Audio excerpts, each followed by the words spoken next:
Hello everyone, it's Mike Lazar here. Welcome back to the channel where we talk about Byzantine music, singing technique, and music theory in general. Now today, we're going to continue our singing technique series. And what we're going to talk about is how not to sound nasally when singing. Now this is a huge problem that affects many singers, many young singers whose voices are changing, and many singers who are not trained, such as in the Byzantine community, where not a lot of singers have singing training. So today, we're going to identify what causes this problem and how to solve this problem. So let's look at what causes this problem. And to do this, we have to look at how do we sound nasally. Well, we can look at this simple trick a lot of people like to do. They cover their nose and talk like this. This is a very nasally sound. And how does this happen? Well, it's simple. When you are covering your nose, you're not allowing enough air to escape. And you're creating a very, very small opening for air to escape. This creates a very, very, very narrow pathway for the air, and this narrow pathway causes you to sound nasally. And this is not only in singing, but this is also when you're playing an instrument. Narrow pathways can sound very, very bad. Now let's use a saxophone to apply this concept. Now when you're singing and you do this, what's happening is you're constricting the air moving through your sinuses, and this creates a more pointy and nasal pitched sound. With the saxophone, if you have more open air, like with singing with more open airflow, you get a more rounded sound that's not as pointy. And we're going to compare the two. This is what an open sound sounds like. Alright, very open, very free. This is what a closed sound sounds like. Now, I did not press the octave key.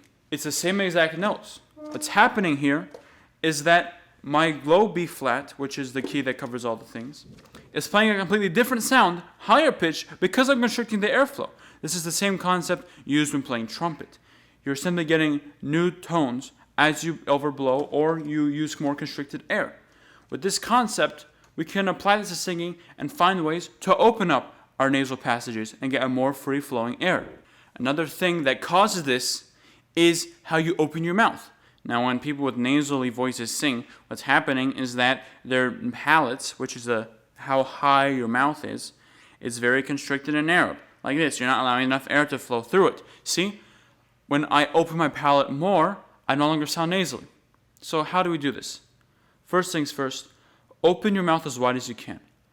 Ah, all right? That is what a non-nasal voice sounds like. When you constrict and make it very narrow without compensating for height, you get nah, very, very nasally, and this is what causes the sound. All right? So let's look at how we can implement proper singing technique to counteract this nasal sound. The solution is not that complicated. Let's begin by opening our mouths as wide as possible. Let's sing with that. Ah. Now what's happening is that when we are doing that, we are removing the constricted palate and we are allowing the air to flow as free as possible. Now, this is a little uncomfortable to do with. This is how we can implement that with our other vowels. Keep the space, but close the lips. What's happening here, we're keeping the big space in our mouth, very wide, very tall, that huge space in our mouth, we keep it, but we just simply change the shape of our lips. Let's look at another vowel. You're just simply making your mouth a little wider, but keeping the same height. E, you make your mouth a little shorter, and you curve your tongue against your teeth like this. E, it's not E, the nasal one, it's E, very open. So the three vowels right now, E, and then O. O, it's like a circle with the same space in your mouth. O, and then U. O, you just make it a little narrower, but keep the same height in your mouth. O. Now, a lot of people say that keeping your mouth wide is very bad and that you should never keep your mouth wide at all like this. This is a huge misconception. I made a video debunking that. This is the method that choir teachers use, which is very stupid and very lazy. O, This is not good at all. It does the exact opposite of what we just learned. It constricts your sound once again, and although it won't create a nasal sound, it will make your voice really far back in your throat. It will never be able to project ever with that technique. With this technique, we open our mouth wider, we allow ourselves to project more, and we completely get rid of the nasal sound. Now let's learn 2 singing exercises that will help us master this concept and put it into action. The first one is one I've talked about many times in my other videos, is the ma, me, mi, mo, mo. What's happening here is that we are keeping the vowel sound, but we are putting it into a warm-up. Now let's look and make sure we reinforce these techniques properly. Ma, keep your mouth open. Ma, me, mi, curved tongue, but same opening in the mouth. Mi, mo, mo. All right? Ma, me, mi, mo, mo. And we did it throughout our whole range. Go up chromatically. And now this is the second exercise that will work as well.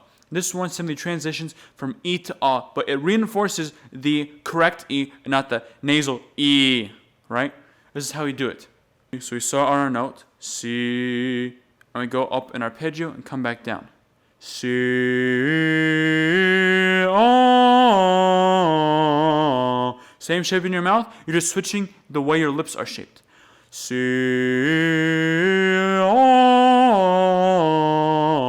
You do that through your whole range.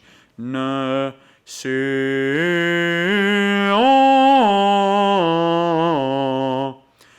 Alright, these are the 2 exercises. I highly recommend you do them if you want to reinforce this really, really valuable principle.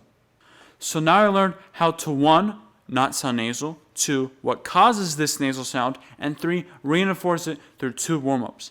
I hope you found the video helpful. If you did, I would greatly appreciate if you liked and subscribed. Other than that, I'll see you on the next one, and have a great day.